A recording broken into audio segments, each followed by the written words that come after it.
Everyone fucks like Gaston, for Gaston has the girthiest tongue. Oh, Jesus. So, JoJo. Alright, you all knew this video was coming. I've made so many references on this channel to JoJo in some way, shape, or form, be it my profile picture, having this tie in the background, which you can't see. I figured it out while editing that Demon Slayer video.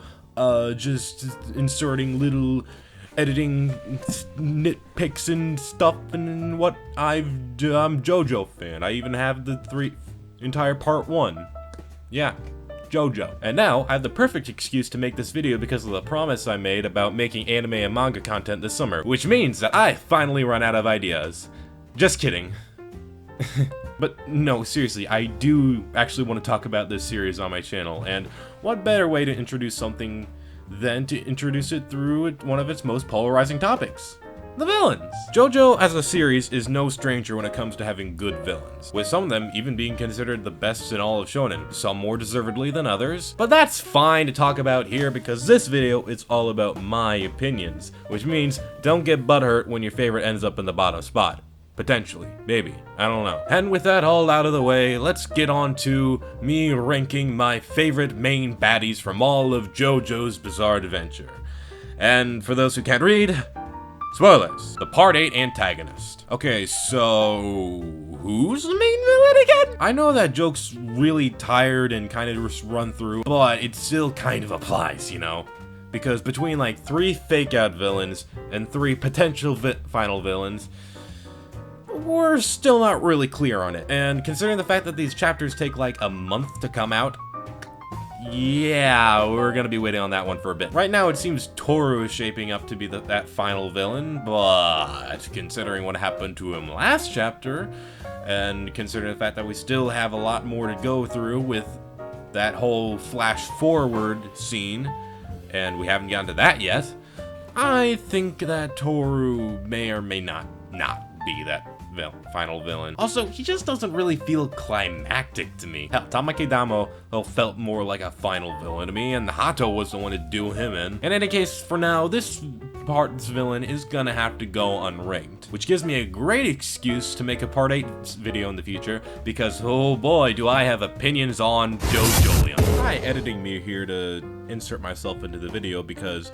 between the original filming of this video and as well as the editing process, the next chapter of JoJo's came out, and apparently it's the second to last chapter. So it seems like Toru is the final villain. I mean, yeah, we have Guardrail-kun now, maybe Guardrail Dio, as hinted at by the fact that the title is Radio Gaga, Radio. But yeah, apparently the final villain of JoJo proper is Toru, which I got opinions, but for now I guess I should just say what I think gives a brief thoughts on Toru as a villain. I like the head doctor thing. I liked Toru's kind of relationship with Yasuho, but like I said, he didn't really feel too climactic to me. Maybe it's because I didn't really like how it was kind of just one big chase, really, of finally catching up to the head doctor, I guess, or his stand wonder of you, I guess. I don't know. I guess I'll just have to process it a little more before I'm able to give anything, but I already made the video, so hey! My final thoughts on Toru will be for the JoJo video that eventually comes out, hopefully, maybe. Anyways, let's move on with the video. Anyway, let's get to the actual controversial opinions. Dio. Okay, so remember when I said not to get butthurt? Listen, I get the love behind Dio. He's a really entertaining villain in his entirety. I'm pretty sure I saw a popularity poll for Shonen Jump at one point that had Dio in the top 5. I say pretty sure because I couldn't fucking find it. Except I'm fairly certain it wasn't focused on Dio, but on Dio throughout the entire series. And considering the fact that part 3 is by far the most popular part in Japan, I'm pretty sure that's where they got most of their idea from. But hey, that still doesn't really answer the question of why I don't like Dio. The thing is, it's not the fact that I didn't like Dio. It's just that he was kind of disappointing. I really liked Dio's character when he was a looming presence over the series, kind of this shadowy figure of mystery and ultimate evil, and it was great. But as somebody who had just fished part 1 like a week prior, it really didn't sit well with me how little Dio's character changed. You'd think there'd be some change after like 100 years. As a kind of final note for Dio from part 3, it's not the fact that he is a bad villain or a not entertaining one. He's very entertaining in this part. I mean, look at all the memes. But for what he's set up to be, he kind of just fell flat for me. Diavolo. This one hurts. For the longest time, Diavolo was one of my favorite villains in all of JoJo. Hell, in a previous version of this script, he was my #1. But then, after a couple months of not making this video, and then maybe going to a priest to confess a couple times until he told me to fuck off, I kind of came to a realization about Diavolo. I really only liked him because of his stand. Seriously, beyond a couple opening lines and a joke about skipping time, I had literally nothing written about Diavolo being my favorite villain. Literally, every other villain had some kind of justification for why they were in that spot, but Diavolo? Nope, nothing. Got zip, zap, zop. So I did what any sane person would do, and I burned down the entire fandom. No. What I did was I just took a step back and just looked a little closer at Diavolo's character. And what I found is that, much like the rest of part 5, all Diavolo was just another element taken from part 3, but just done better. Except in Diavolo's case, not much better. Just like with Dio, Diavolo is at his strongest when he's in the shadows. But unlike Dio, he can actually play an active role in the story via the character of Doppio. Great! Skip ahead a bunch because we all know Doppio is best boy, and if you argue that, you're wrong.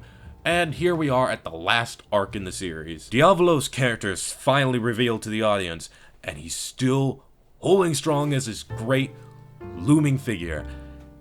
And then he gets fucking body jacked. Yeah, the whole body swap thing with Silver Chariot Requiem was fun and all, but it doesn't change the fact that it reads like Araki going, fuck, go back on Diavolo's reveal. And then we get to the last few bits of this arc, and we get Diavolo at his...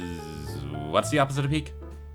Fuck it. We get Diavolo at his worst. And that's all we really see of Diavolo, outside of the spectacle that is Gold Experience Requiem saying no you. So between being a fantastic character off camera and being an absolute mid-tier character on camera, yeah, Diavolo just barely scrapes by Dio in my books because he is at least his own unique character. Cars. So, how do I go about explaining placing Cars above Dio in a ranking video? Jokes aside, my real reasoning for putting Cars here is really, as a villain, he doesn't really do anything that really puts me off. I mean, he is not really interesting as a villain. Hell, Wamu is a more entertaining antagonist than him, but at least it doesn't really do anything wrong, per se. His ultimate lifeform plan is actually kind of unique when it comes to JoJo. Until you get to the Heaven plan, which that's an entirely different discussion on whether that kind of is similar. But as a main villain, Cars does a perfectly fine job. All in all, for a job done satisfactorily, Cars sits pretty nicely at my #5. I just realized I haven't been numbering these.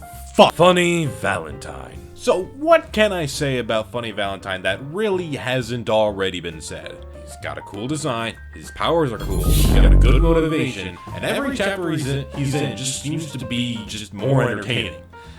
Sans chapter 61, and that scene. Really, the only negative aspect about Funny Valentine that I can really give is how tacked on his villain origin story feels. I mean, if it's so intrinsic to his driving motivations, then why is it shown at literally the last possible moment? I get the feeling Araki was trying to make the parallel he was already kind of building up between Johnny and Valentine a little more clear, but all it really made me do is question why this hadn't been shown earlier. Hopefully when David Pro finally gets around to animating part 7, they pull a Diavolo and just move this a little earlier in the story. Other than that, there isn't really much else I can say about Valentine that really wouldn't be original. So anyway, go get Patriot, take the napkin, rise up, and it's time to make America great.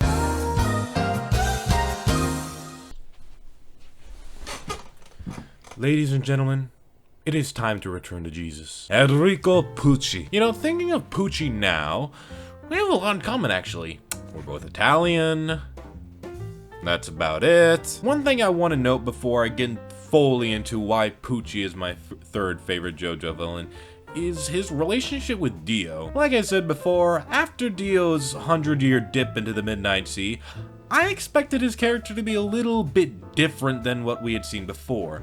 And while we did catch glimpses of it here and there, I really couldn't help but feel that it was kind of just not any evolution whatsoever. Enter Enrico Pucci. It is through his friendship with the young priest that we're able to see Dio at his most nuanced and actually his absolute best in this entire series. So while it's still technically not about Pucci as a character, I still see it as something that's highly favorable for Pucci. But besides having a great connection to one of the prior villains in the series, a connection that is much more than just being a rabid follower of Dio in Part 3, Pucci also comes into the fold with one of the most tragic backstories in all of JoJo. And I know I said that there'd be spoilers at the beginning of the video, but I can't spoil it. This is something that you gotta go experience for yourself. In fact, I like Pucci's character so much that if this list had been based on like what I saw as the best character progression, I probably would have put Pucci at number 1. But unfortunately for the star-faced rhombus flying man, this list is more based on my own weird personal preferences than anything. And so he's gonna have to sit comfortably at number 3. Dio Brando. So if Part 3 Dio is him at his most menacing, and Part 6 Dio is him at his most nuanced, then Part 1 Dio is him at his most entertaining. Seriously, I can't name one JoJo fan that dislikes Dio in Part 1. Hell, the JoJo community liked his memes so much that they had to ban them on the shitpost subreddit. Like, how does that even happen? Oh. That's how. Everything Dio does in this part is just completely unsubtle, except for poisoning his dad. I mean, that required a bit of sleight of hand. And that's not even the worst thing he does. From burning dogs to death to making mothers eat their own babies, everything he does just paints himself as an absolute monster.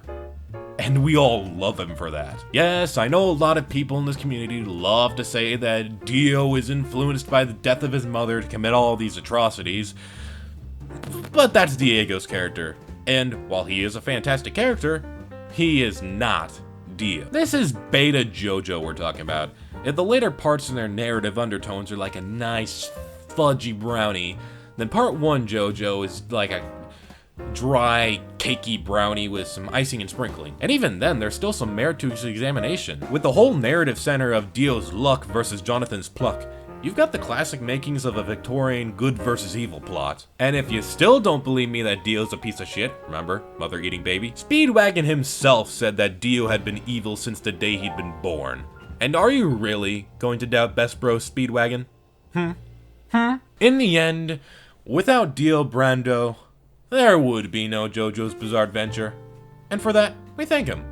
And for that, I think he deserves to be at least my number 2 spot. Also, just small side note, Araki himself said that Dio was a protagonist of Part 1 since he had developed his character first. So, take that as you will. You know, looking out my window right now, I must say, it is certainly a beautiful dueng. That joke doesn't work right now because it's fucking night. So, Kira Yoshikage, the other JoJo villain that people say is the series' best. From my point of view, they're correct. But what makes Kira different from all the other JoJo villains? He isn't the most nuanced of the villains. I just went on about Pucci being that, so it's definitely not that. His sphere of influence isn't that big. In fact, barely any of his actions leave that section of Japan. So what about him makes him my favorite? Well, really, it is that simplicity that makes Kira my favorite. Everything Kira does is a breath of fresh air for the series, especially after dealing with my least favorite villain from the former part. Seeing Kira's actions play out on screen is probably the most satisfied with the villain I've been while watching the series. Sure, one could say that Kira doesn't really change or develop as a character, but that is fundamentally his character, ironically speaking. He's too rooted in his ways and his efforts to lead a peaceful life in Morio that he's willing to fight tooth and nail to just keep the status quo. Well, maybe not fight, since he kind of sucks at that, but maybe, like, I don't know, blow a couple people up. You know, it's funny when I think about it, because For the longest time, I've been downplaying my enjoyment of his character in favor of saying someone like Diavolo is my favorite in order to be contradictory and just be like, I'm not like the average JoJo fan. I think this character is the best villain. Well, I guess now it's Funny Valentine that people are harping on as the best villain now that more people are reading the manga. But saying that now, I'm pretty sure Kira as a character would appreciate, once again, going under the radar, just as he had for so long in Moria. Oh, and I haven't even talked about how he changed identities like midway through the story, thus shaking up the entire narrative. And then you got the Bites Dust arc, in which Hayato managed to reveal his identity as Kiryu Shikage to Josuke no Kiyasu. That's such a great finale. That's probably like top 3 final fights in the series. That's the great. Love. Killer Queen 第3の爆弾バイツァーダスト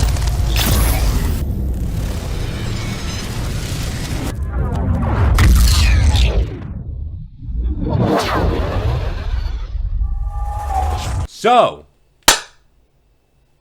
JoJo. And that's all I really got time for, ladies and gentlemen, outside of the whole time shenanigans with the magic of editing. If you thought this video was good, then maybe hit that like button down below, and maybe even consider subscribing for more content in the future, because we're keeping the anime manga train rolling, folks. And hopefully the Nuzlocke train, because that series needs to end at some point. Anyway, that's really all I got. Bye. Beautiful faces and whatnot. Peace!